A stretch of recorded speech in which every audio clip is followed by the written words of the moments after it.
Boa tarde, meu nome é Luiz Ricardo. O título do meu artigo é Fotoacústica e Análise Cromatográfica do Óxido Nitroso, uma abordagem da meta-análise.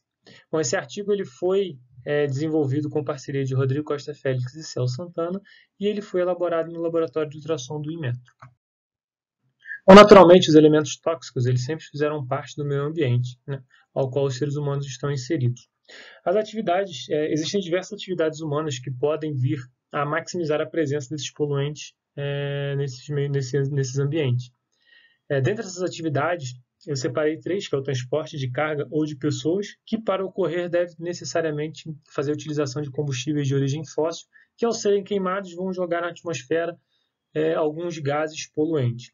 As indústrias, através de seus processos de manufatura, também podem vir a poluir o ambiente, né, uma vez que o seu descarte de gás ele é feito na atmosfera, e o cultivo de alimentos ele pode contribuir também para a poluição ambiental, uma vez que faz a utilização de agrotóxicos e de alguns fertilizantes, né, para maximizar a sua produção.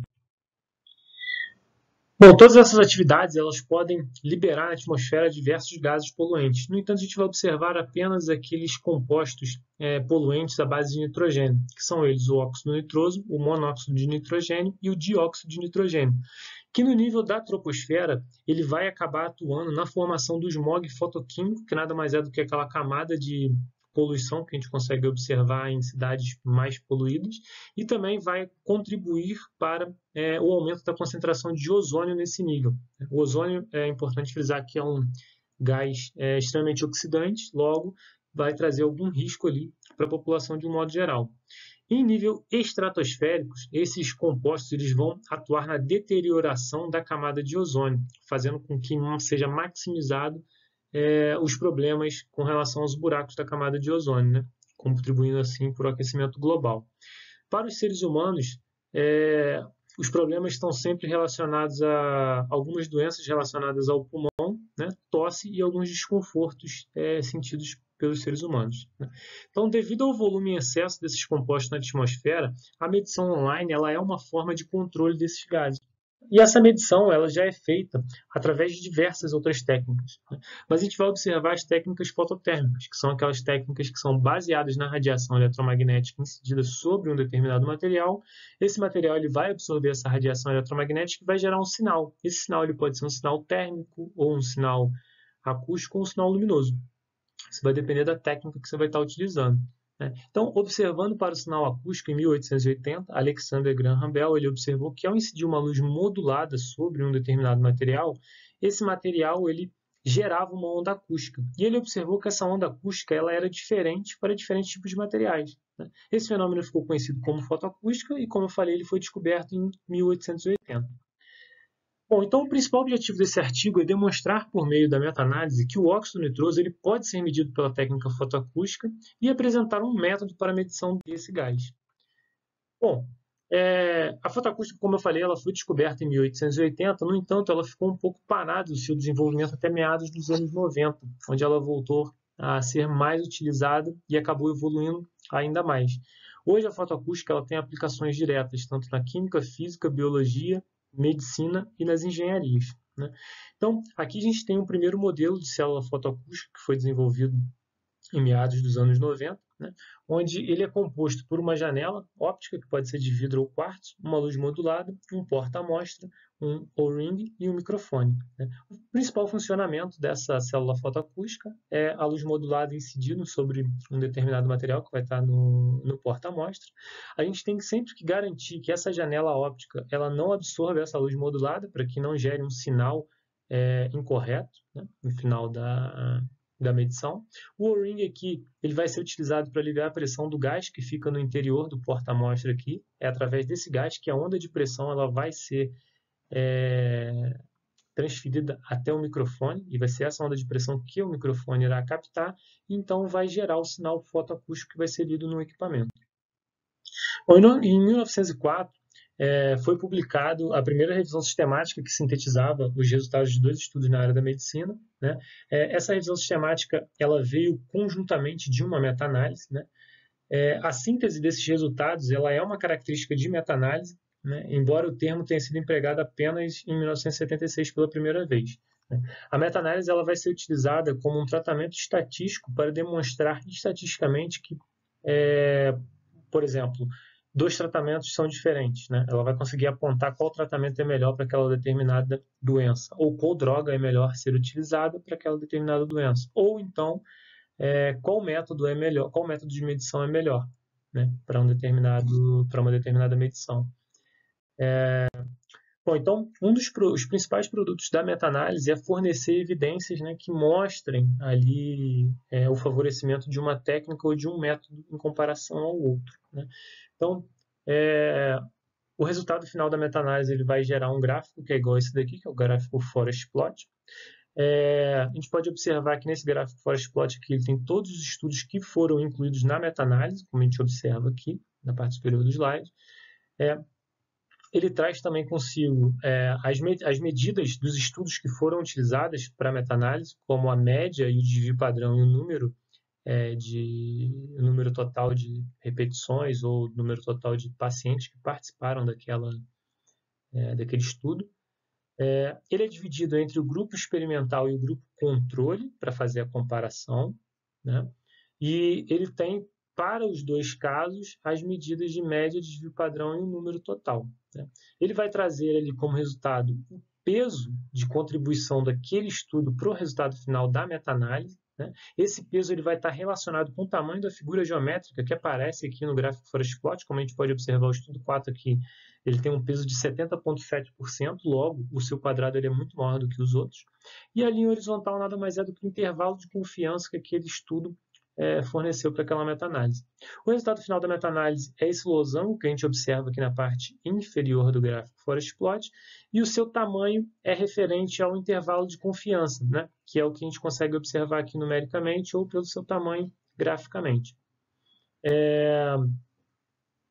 O peso do resultado final da meta-análise é a soma dos pesos dos estudos que fizeram parte da meta-análise, né? E aqui a gente tem um outro resultado que é da heterogeneidade dos estudos, né? Onde a gente pode observar que para esses estudos a gente teve uma heterogeneidade de cerca de 85%.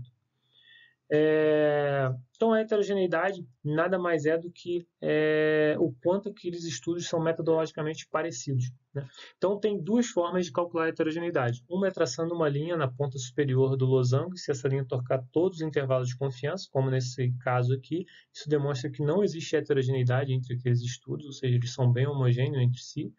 E se ele deixar de tocar algum intervalo de confiança, como nesse caso aqui, demonstra que existe algum grau de heterogeneidade entre eles, que deverá ser calculado através da fórmula do I quadrado de Higgs, né? Que leva em consideração o Q de Cohen e o número J de estudos que participaram da meta-análise.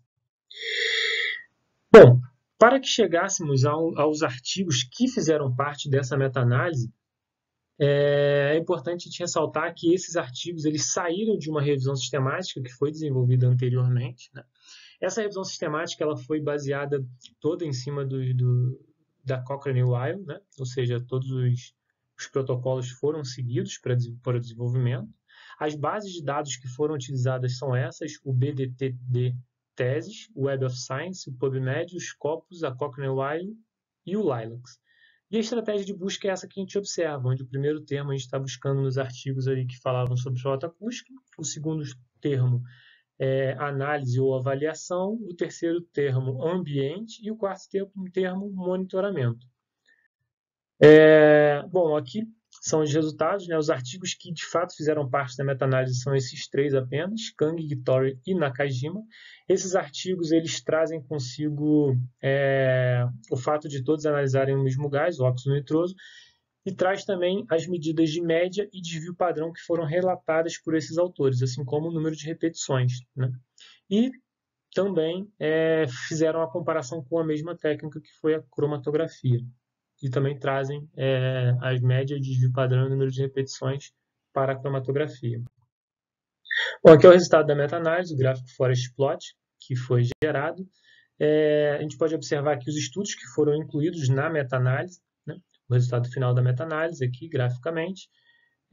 O I quadrado fornecido pelo software que a gente utilizou, que foi o Review Manager, que é fornecido pela Cochrane.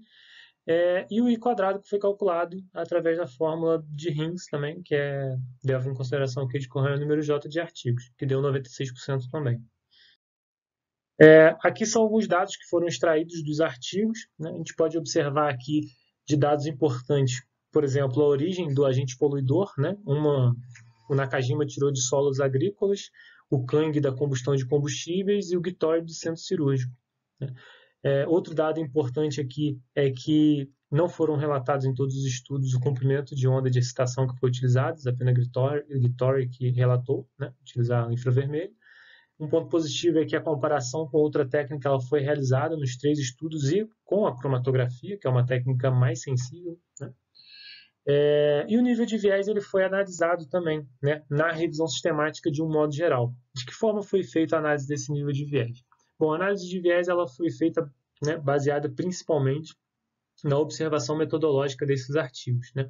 Essa observação visava procurar evidências de que os artigos eles fizeram uma curva de calibração para calibrar aquele equipamento de fotoacústica e o equipamento de cromatografia, e se essa curva de calibração ela foi feita utilizando gases com alto grau de pureza, né?